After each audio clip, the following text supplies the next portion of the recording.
In computing, native command queuing is an extension of the serial ATA protocol, allowing hard disk drives to internally optimize the order in which received read and write commands are executed.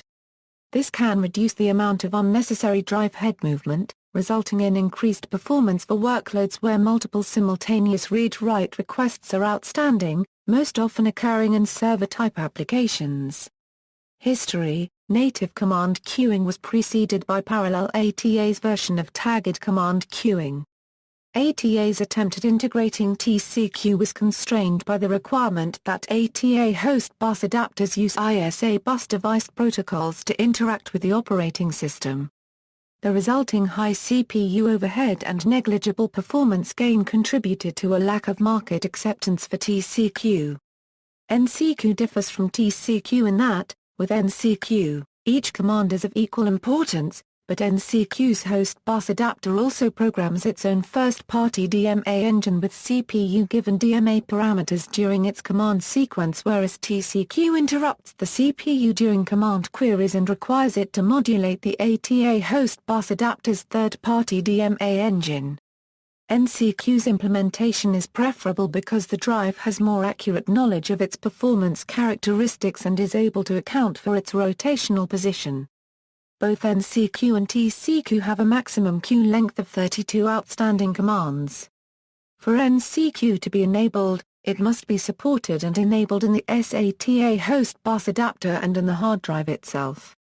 The appropriate driver must be loaded into the operating system to enable NCQ on the host bus adapter. Many newer chipsets support the Advanced Host Controller interface, which allows operating systems to universally control them and enable NCQ. Newer mainstream Linux kernels support AHCI natively, and FreeBSD fully supports AHCI since version 8.0. Windows Vista and Windows 7 also natively support AHCI, but their AHCI support must be manually enabled via registry editing if controller support was not present during their initial install. Windows 7's AHCI enables not only NCQ but also trim support on SSD drives.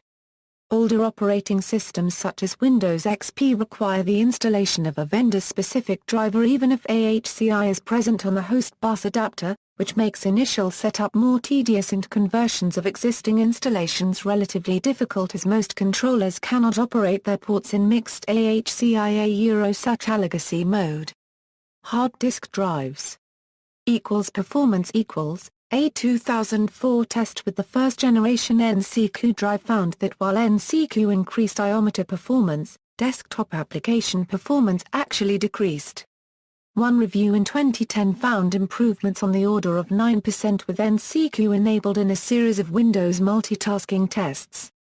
NCQ can negatively interfere with the operating system's I/O scheduler, actually decreasing performance. This has been observed in practice on Linux with RAID 5. There is no mechanism in NCQ for the host to specify any sort of deadlines for an I/O, like how many times a request can be ignored in favor of others. In theory, an NCQ'd request can be delayed by drive an arbitrary amount of time while it is serving other requests under I/O pressure. Since the algorithms used inside drives firmware for NCQ dispatch ordering are generally not publicly known, this introduces another level of uncertainty for hardware firmware performance. Tests at Google around 2008 have shown that NCQ can delay an I/O for up to 1 to 2 seconds. A proposed workaround is for the operating system to artificially start the NCQ queue sooner in order to satisfy low-latency applications in a timely manner.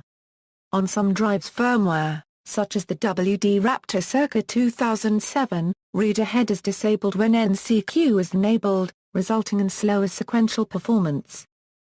Safety. One lesser-known feature of NCQ is that, unlike its ATA/TCQ predecessor, it allows the host to specify whether it wants to be notified when the data reaches the disk's platters, or when it reaches the disk's buffer. Assuming a correct hardware implementation, this feature allows data consistency to be guaranteed when the disk's onboard cache is used in conjunction with system calls like fsync. The associated write flag, which is also borrowed from SCSI, is called force unit access. Solid-state drives. NCQ is also used in newer solid-state drives where the drive encounters latency on the host, rather than the other way around. For example, Intel's X25E Extreme solid-state drive uses NCQ to ensure that the drive has commands to process while the host system is busy processing CPU tasks. NCQ also enables the SSD controller to complete commands concurrently where the internal organization of the device enables such processing. The NVMe Express standard also supports command queuing, in a form optimized for SSDs. NVMe allows multiple queues for a single controller and device, allowing at the same time much higher depths for each queue, which more closely matches how the underlying SSD hardware works. See also, I/O scheduling. References. External links, Serial ATA and the 7 Deadly Sins of Parallel ATA at Lost Circuits, Hype vs. Reality Analysis at Tom's Hardware.